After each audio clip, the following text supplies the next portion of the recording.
may ganito kayo. Actually, wala nang dapat kayong ganito eh. Product costing siguro. Pero ano, production. Opo. Kasi production cost, itong mga to kasi, ginagamit to, mga direct cost, direct labor, more on manufacturing. More on manufacturing, saka yung by project. Okay, yung project accounting.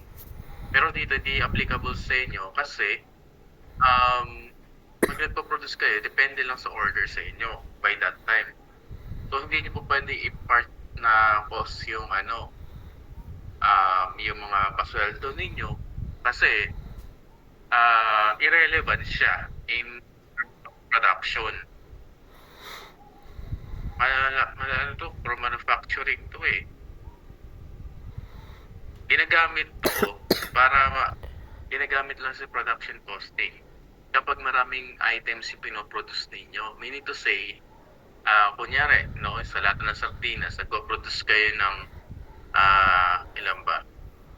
10,000 na lata ng sardinas. Yun yung part ng production costing. So, para makapag-produce ng 10,000 na delata, magkano binayaran mo for that day? Ito ay hindi na siya sa inyo relevant. So, product cost na lang. Siguro yung nakalagay dito. Pero yung pinaka-production cost, hindi na siya applicable. Ayun, no? May Okay po. direct labor. For manufacturing lang to. Hindi siya magagamit para makompute niyo yung price ng products ninyo. Okay po, sir. Wala pa kayo ng mga requirements, legal requirements? Bali, sir, meron po siya sa chapter 6 po ata. Doon po namin siya linagay. Ano yung registered? Saan kayo registered? Check ko lang po, sir, ulit ah. Meron po kami dito, sir, yung sa may yung sa munisipyo po na Okay, business mayor's business permit. Yan ba? Yes po, sir. So, mayor's business permit, tapos dapat registered kayo sa SEC, then BIR, yun lang, walang DTI. Okay po. Anong klaseng kayo? Paano niyo ni-establish? Tawag ito? Partnership, corporation, or partnership? Tama? Ano po, sorry Anong po? klaseng formation? Partnership? Yes po, partnership po.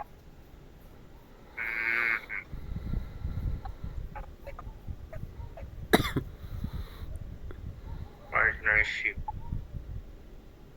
Dito ayusin pa natin. So wala kayo nung paano ba to? Ilan yung products ninyo? Bali, sir, potato nuggets po na may variety po siya ng iba't ibang filling po sa loob. Potato na may Iba't ibang klaseng filling po sa loob. so homemade. Yes po. So kung homemade siya, dapat ang ninyo, ang pinaka-source ninyo ng potato, ito ay hanap kayo na mas mura ha? Mas mahal pa sa SM Baligo, wala pang mas mura. Pero yung source ng potato sa local supplier na lang din. Ba't ba sa SM Baligo? Sa SM Baligo may tubo na itong mga patatas na ito, tinutubuan ko kayo eh. Hindi naman kayo makakatawad dyan eh. Pati mga feeling. So ano yung, yan talaga yung flavor? Chocolate? Bali po, sir, flavor po, apat po. Chocolate, dark chocolate, white chocolate, ham and cheese, tsaka yung cheese po.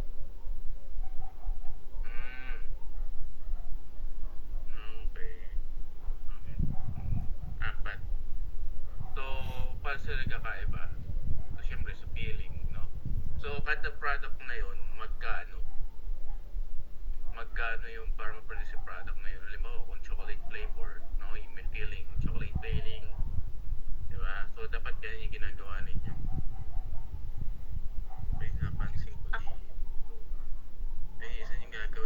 Ako na mag-aayos nito, ha? Kasi sa parang halo-halo ibang items niya dito eh. So, ayusin ko pa siya sa Excel. Ano ba mga kulang ninyo? Hindi ko pa makita lahat ng kulang eh. Pero, electric pa lang gamit nyo, no? Yes. Okay. May dating apartment pala kayo. Ano to? Saan to? Bali sir, if I'm not mistaken po, yung part po kasi na yan, nag-try po kasi kaming gawin po yung mismong product. Bali, iyan po yung ginamit po namin na measurements, tapos iyan din po yung price na nakuha po namin nung nag-market po kami. Hmm.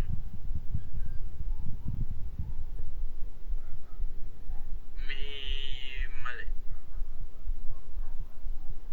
Mali yung costing. Okay po. Kung price per unit, dapat price per gram. Diba? Price per gram, kung magkano price per gram. Halimbawa dito, isang kutsara, no, ng oil, 35 pesos. Hindi naman maniniwala dyan. Nagigets nyo? Yes po sir. So, yung 1 teaspoon siguro, ilang ml to? Mga 10 ml or something, 15. So, 15 ml, magkano yun? So, ganun siya. Hindi siya yung, kung magkano nyo binili, yun yung ilalagay ninyo. Diba? Kasi ang mamahal, for ano to? Ano tong egg? Apat, Bali, 4 sampo. po. Ito, tama to. Ito naman, by piece. 4 pieces. Diba? Half teaspoon ng powder, baking powder. Binili nyo 35 pesos. Parang ang mahal naman ng baking powder nyo. Diba? Apo sir. Ayun yung So, pag price per unit, kung ano yung ginamit yung unit of measure dito, yun yung gagamitin nyo. So, per ml, no, 200 ml. Diba? So, minsan nang ginagawa nila, 43 per liter. Ayan, diba? 43 per liter yan. Kung 43 pesos per liter, yung iba ginagawa per 1 liter, no? So, kasi ang sulat yan, yan, no, per 1 liter. So, magkano siya? 200 ml. So, sa isang litro, ilang 200 ml meron doon? Di 5. Ito ngayon, divide mo sa 5. 43 divided by 5. 8.6 ba? 8.6. So, 8.6 times 5, 43. 8.6 ba? Tama ba? 30. Mga ganun. So, 43 yan. So, ganun po siya ginagawa dito. Tapos, ilan yung magagawa ninyo? Diba? So, dito, ang lalabas ko dyan, ilan yung magagawa? Diba? Okay po sir. Ilang piraso yung magagawa? So, total production cost after nyan, no? Ilang serving ginagawa? Diba? Ilang piraso? Ayun. Kasi ito yung tinatawag natin isang masa eh. Yung pag nag-prep ka, diba? Yung pag pinaghalo-halo may ingredients, ganito yung standard ninyo. So, standard to, ilan yung magagawa? Siya gagawin. Kaso, ito naman kasi ang problema ninyo, halo-halo. May ham, may cheese, may white chocolate, dark chocolate. So, dapat, kung gagawa kayo ng isang masa, magkakaiwalay ito. O for dark chocolate, ilang piraso yung ginagawa, piniprep ninyo. Diba? Tapos may nuggets pa kayo dito. Bali po sir, ano po yun? Yung pinaka product po, potato nuggets. So, para sa chicken nuggets yung itsura niya siguro. Yes po sir, Um, para siyang chicken nugget. pero peraso yung gawa nyo? Bali ano Or po sir, yung binibenta nyo per piece? per ano po siya, ano pong tawag dito? Per order. Kasi kunyari po 6 pieces, 12 pieces, ganun po. Mm, 6, 12. So, yung bang malaki ba price difference nung combination ng 6 saka ng 12 pieces? Halimbawa, kung Bali, 6 pieces, ang babayaran nila ay 6 pesos. Kapag 12 pieces naman, 11 pesos. Ganun ba yung nangyayari? ano po sir tawag dito, yung parang ganun po siguro yung mangyayari. Parang malilas lang po ng konti kung 12 pieces po yung bibili Yun niyo. yung kailangan yung gawin. So, gagawa kayo ng product. No? So, dito may product. Tapos, kung ano ibibenta yung product, kunyari, 6 pieces per pack. So, magkano yun? Diba? 12 pieces per pack, magkano yun? So, dapat makumpit natin yun eh. Clear tayo. Hello? Yes po sir. So, yun. Kung gagawa kayo ng 6 pieces per pack, kunyari, no, dark chocolate, no, 6 pieces per pack. So, yung 6 Okay. pieces per pack na yun, magkano yung cost nun, saka magkano yung ibebenta. Kunyari, dark chocolate, di ba? So, 6 pieces per pack, 6 pesos. Yung kanyang selling price is 6 pesos. Tapos, yung cost, which is yung mga ingredients na ginamit, yung halaga ng mga total ingredients na nagamit doon sa 6 pieces na yun, lagyan na natin 2 pesos. So, the cost is 2 pesos. The selling price is 6 pesos. So, magkano ngayon yung markup nyo? Yung markup ninyo is the difference between the selling price and the cost. Okay? Okay. So, nangyayari, kung 6 pesos yung binibenta, 2 pesos yung inyong cost, dapat ang markup ninyo is 4 pesos. Huwag na kayo maglalagay ng percentage sa markup. Walang markup percentage na ilalagay. Kasi ang nun, markup percentage kasi ginagamit yan kapag magbe-base ka sa cost mo. Kaya ang tanong, kapag ba tumaas ng kaunting price ng ingredients yung magbabalik pa kayo ng selling price, tataasan nyo rin yung selling price. Nagmahal ng 2 piso yung patatas, nagtataas kayo yung selling price. Yes or no? Hindi po ako sure sir. O yan yung mga tinatanong.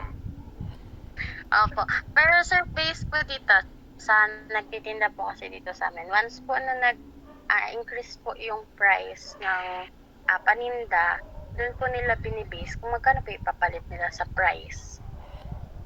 Pag movement kayo, doon kayo bubutasan ng panel. Okay po. So, kailangan po stick po kami dun po sa pinaka-ipa-price na po namin. Tama po ba? Oo, tapos ang kontrolin nyo na lang kung saan kayo order ng patatas. So, kung dito sa local supplier nito magtataas siya, di hanap kayo ng ibang supplier na mas mura, di ba? Ang kinokontrol nyo yung production cost, hindi yung selling price. Kasi yung selling price, doon kayo nakabase doon sa kayang gastusin nung customer ninyo eh. Kung ang customer ninyo, baon 50 pesos. Tapos, yung selling price ninyo, 50 pesos. Tumaas ng kaunti yung presyo nung raw materials ninyo. Pag pinasa nyo yung price nun, di na kayo mabibila nung customer ninyo.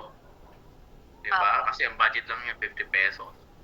So, kayo magko-control ng cost. So, sa capacity. So, dito, dapat pang mga ayusin yan.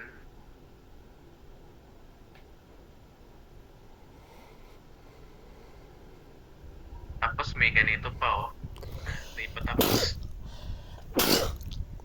So, wala kayong costing saka ng selling price. So, dapat may finalize na kayo nun. Okay. halimbawa, 'di ba, sa isang prep, no, isang masa. 'Di ba pag nakikita na ba kayo ng panaderya, 'di ba? Yung Apo. panaderya, ang gagawin yan, magkukuha ng isang sakong harina yan, lalagyan ng margarine or yung kulog na mantika, no? Tapos lalagyan ng yeast, ng ano. So, yun na yung pinakagamit ng masa. Tapos, lalagay nila sa pan, no? Para paalsahin. So, imamold nila. So, ganun yung cost nun. No, isang salang na yun or isang prep. Kung tawagin prep to yun eh. Okay po. So, yun. Yun lang yung pinakamahalaga, yung mga costing. So, yung product, no? Kung ilang product ibebenta ninyo. So, kung per pack yan, no? Per pack, no? So, 6 pieces, 12 pieces, and so on, no? So, 6 pieces, tapos tatlo yung magiging flavor nun. Yes. Ham and cheese ba yun? Ham and cheese, chocolate, white chocolate, dark chocolate, saka white chocolate. Parang kariman pala ilalabas, kaso mini version. Tama ba? Yes po. Yung kariman kasi sir, bread eh. Yes, oo. Bread Pero yung po. naiisip ko na itsura niya, parang kariman.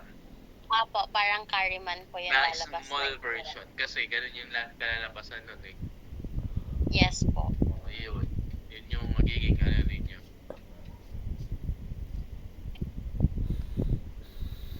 So, hindi ko pa siya naayos sa Excel, pero gagawin ko na siya. Okay. Tapos, yung competitors ninyo, kasi sa location ninyo, no, yung direct competitor within the location, parang wala naman halos. Yung matabi lang, yung mga nagtitinda lang ng fishball dun eh. Yung mga naglalako-lako lang eh. Tama? Yes po. Nasa tapat Yes. kayo ng eskwelahan eh. Siguro, hindi na siguro SM Baliwag yung pinaka-direct competitor ninyo. Kasi Okay. kapag ginawa yung direct competitor sa Potato Corner, di ba? Malayo Yung na po. Virgindels Flores High School ba? Which is my former school. Nung high school ako, pupunta pa ba sila ng SM? Kalahilayo ng SM. Sa labas Yes. na marami nagtitinda. Sige po sir. Oo, di ba? So, dapat yun nila yung mga direct competitors yun. Within the area, ha? So, paliwanag Okay po. yun dito. So, direct competitors based on the area. Okay So, po. within the vicinity. Kasi, pag ginawa niyo direct competitor sa Potato Corner, gaano kalayo sa inyo si Potato Corner? Gaano katagal yung travel time para makapunta kay Potato Corner? Para makabili to. Okay. Diba? So, yun. Kung doon kayo nakapwesto, hindi nyo ito mga direct competitor saka indirect. Madalas ito ang direct competitor, yung mga competitor nyo talaga. Indirect na lang siya kung walang nagtitinda ng french fries doon. Yes. Diba? So, gano'n na lang. Pag tinanong kayo, bakit gano'n yung ano ninyo sa competition ninyo, di ba? Yung location ninyo, di ba? Pinaka-target market nyo is yung pinaka-school sa tapat ninyo mismo. Yes po. Ang problema lang, no? Ang ganda ng location ninyo, wala man lang kayo panulak. Paano kung nabilaukan yung bumibili? Hindi kayo mag-iisip kung magbibenta kayo ng drinks na pwede mag-contemplate doon. Pwede po Kasi, sir. Pwede pa naman ano po eh, sa hapon. di ba? So, lagyan nyo na lang ng drinks. Ano yung pwedeng drinks na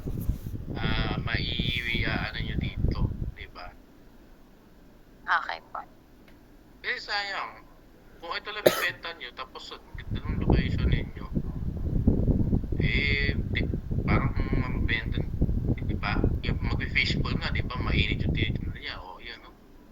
Pero mo, ang ano lang laman lang nito, patatas. Wala bang drinks? Yes. Ito yung sa may apartment to eh, tatlong story. Ito dalawang Yes story. sir. Bali sa ano po yan? Sa yung Hacienda Galea Lido Heights property po. Yung ba na pala may-ari doon? Hindi po, sir. Doon po kasi ako nag-work sa Hacienda Galea. So, naisip ko Dati po kasi sa puro apartment yun ng Muslim eh. um dati po, sir, ano na yan, sir, eh, matagal na pong pagmamay-ari ng mga Santos. Bali, ginawa lang po siyang parang motel po ata. Ah, dati kasi, diyan lang ako tumatambay eh. Ano pa yan, puro Muslim pa yung nakatira dyan. Ano ba Hmm. tanawa dyan? Way back 2009. So, medyo matanda na yung building na yan. Yes po. Kabisado ka. Ang kaya rin namin yung lugar na to, yung pinagkapapwestuhan na to. Diyan kami Apo. tumatambay dati. Ayun, kaya buhay pa yung mga nagtitinda ng ano dyan, fishball. Pero, Yes po, sir. Lahat. Buhay pa saka naman. yung mga ano, yan lang naman yung mga competitors yun. So, dapat hindi na ako si potato corner. Kung within the vicinity, ang layo, di ba? Pwede naman Yes dito. po.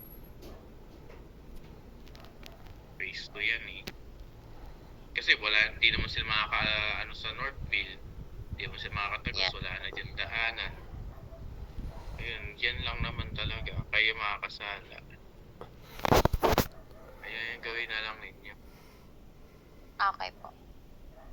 So, gawa kayo, tapos dagdagan nyo pa yung products ninyo ng ano, ng drinks.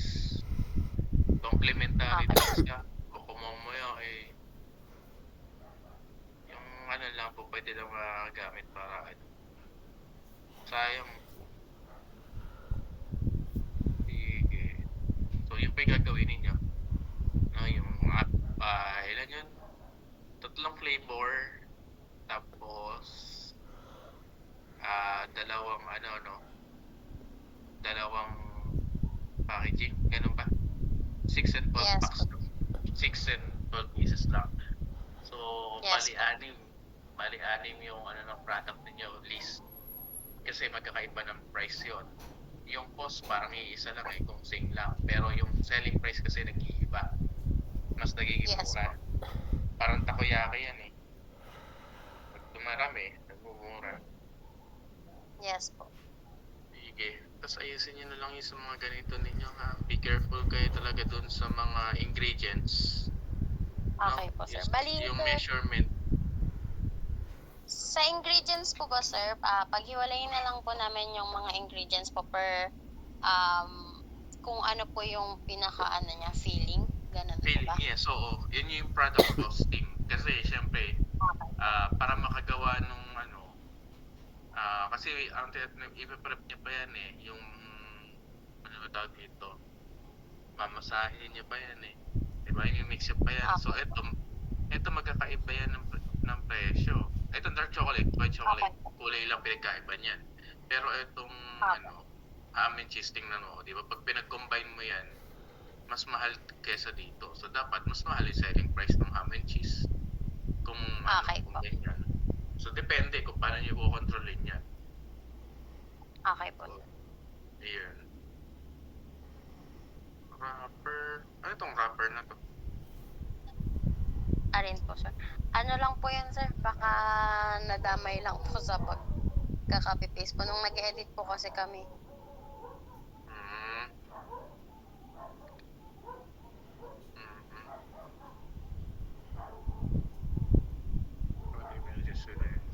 Ganyan nga gagawin ninyo. Mail or phone. Kakaiba yung ano ninyo ngayon P-ship. Sige, marami pa kayong gagawin. Okay po, sir. Tapos, yung sa SEC, ang kailangan yung Articles of Partnership. So, yun yung dapat nakasab Articles of Partnership. Nga pala. Tapos, try nyo kung mag-BMBE kayo. Okay po. MBE, Barangay Micro Small Business. Para yung partnership, sa income tax. Exempt. Tapos, Okay. ilan yung tauhan nyo? 2? Ano po yun, sir? Sorry po. Tauhan. Empleyado. Yes po, sir. 2 lang po. Oo. Kasi kapag nag-BMBE kayo, pwede kayo mag-minimum, below minimum wage pa sweldo. Opo. dapat kasama rin sa ano ninyo, sa registration ninyo, PMBE kayo. So, aralin niyo yung ano, basahin niyo na lang yung articles about PMBE, ano yung mga perks, ano yung pros and cons ng PMBE. Pwede sa YouTube Okay. para may idea kayo. Kasi baka pag nilagay niyo yung PMBE, nag-defense kayo, hindi niyo makakabisado, hindi niyo masagot ano yung PMBE. Sabihin niyo, sinabi lang po nung accountant na nakausap namin, sinadjust.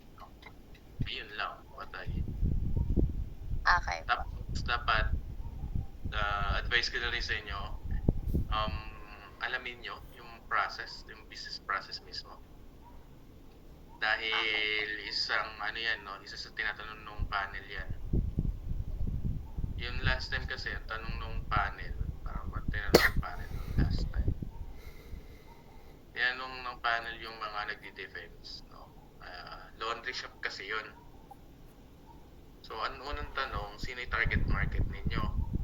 Or mismong target customer? Ang sinagot, NU daw, NU students. Apo. Nung tinanong, bakit daw NU students? No, ang sagot, wala lang po, assumption lang po. No, hindi convincing. Tapos isa pang tanong sa kanila, laundry shop, saan naka-connect yung mga washing machine nyo? So, ang sagot nung isa, sa gripo daw. Diyos me ka ako, talagang magagalit sa yung panel. Saan ka nakakita ng laundry shop na sa gripo naka-connect yung washing machine nila? Ayun, hindi kasi nung gumagawa yung grupo na yun, hindi nakikinig yung isa na yun. Di mababa yung points ng grupo dahil business process pa lang, lag-lag na, hindi alam kung paano ginagawa. Gaano katagal yung cooking time, di ba? Yes Yung po. isa, may mga nag-aaway ba dyan? 10 minutes, hindi, 15 minutes. Sige, subukan yung kontrahin yung kasama ninyo kagad. So, ganun yun sa tatlong panel kayo mag-defense, di ba? Face to face. Yes po, sir. Yes po. Dahil yung mga dyan, mga tinatanong dyan, inaalam kung kabisado niyo yung business process. Minsan sa FS, ang tanong paano na-compute to, paano niya nakuha yung total sales. So, yun yung isang tuturo sa inyo kung paano gagawin yun. Kaya gagawin ko muna yung Excel, bibigay ko sa inyo. Tapos, yun yung pagtutulong-tulungan ninyo. Kaso kaya hindi siya matatapos kagad ngayon, kulang kayo sa data, which is yung selling price, then yung costing. Medyo malap. Ang hindi lang kasama sa costing ninyo yung pagpiprituhan ng mantika, ha? Okay po, sir. Kasi kaya hindi kasama sa costing ninyo yung pagpiprituhan ng mantika. Dahil yung mantika na yon, mga ilang salang kayong gagamitin. Tama? Pinipray nyo eh. Diba? So, hindi nyo kagad papalitan yun na pagkatapos ng batch na to, palit mantika na. Imposible yun. Diba? Yes po. Matagal-tagal yung ginagamit yung mantika. So, yung mantika na pang-prito, hindi siya kasama sa costing. Okay po, sir.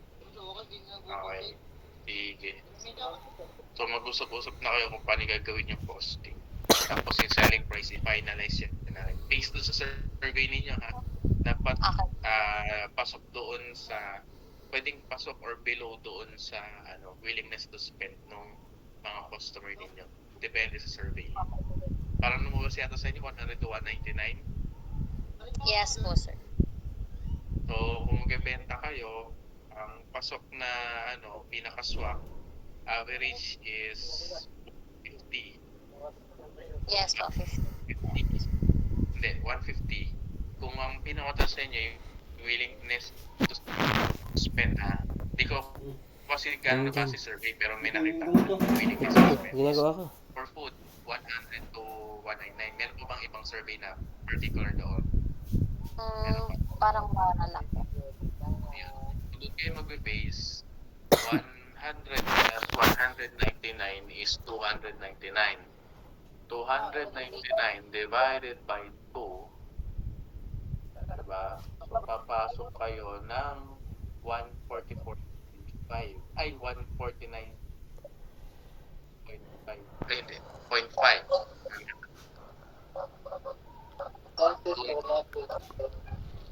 149 divided by 2, 149.5 yung papasok. Yun yung max nyo na selling price kasi ang average willingness to spend. Ganon. Okay po. Okay po, sir. O pwede naman, yung 12, yung 6 pieces na, na nuggets, may kasamang drinks. Diba? With complimentary drinks. Yung bang, Okay kung gusto niyo naman, pwede lagyan nyo pa ng variety. No? Yung isa may drinks, yung isa a la carte. Diba? Apo. Pero may drinks, sigurong masyadong malayo yung presyo. Ano ba, kung may drinks, meron lang at 10 kung may drinks. Tapos kung walang drinks, minus 10. Ganun. Ganun. Para lamain ka nyo silang may drinks. Binibili. Okay po. Sige.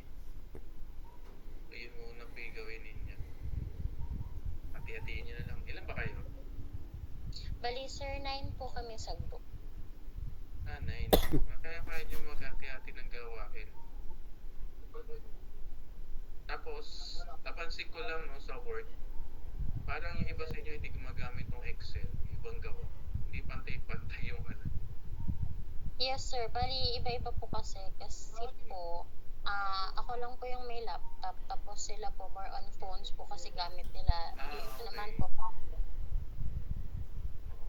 Sige, okay lang. Ayusin nyo na lang pag ilapat nyo na lang. Kasi iba-iba kasi. Sige. Usap-usap muna kayo habang mag-aayos ako dito. Tapos siguro later this night, matulog ka na. Huwag na akong hintayin kasi mamaya pa ako gising. Ipapasa ko na lang yung Excel. Baka hintayin mo pa ako. Baka mag-edit na din po kami. Thank you po. Sige. Hati-hatiin nyo ng gawain. Kailan ang defense? April, di ba? Yes, sir. By April po. Siguro, tentative po ata parang 4. Pero hindi pa naman po sure yun kasi nausap po nang na-upload. Ang bilis Po? niya. Next week Yes na po, yun. sir. Hindi, sir. Baka ma-move po siya kasi di pa po nag-sport fest. At least Tapos dapat po yung...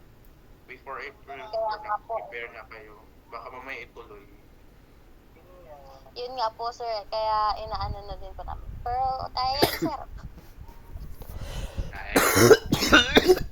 By the way, gabi lang ako kung pwede kasi may work ako ng Yes. 8 ng umaga hanggang 8 ng gabi kasi meron akong, hindi pala, 8 ng umaga, 8 ng gabi tuwing Tuesday, Wednesday, Friday, and Saturday kasi meron akong part-time po sa meeting ng 5 to 8.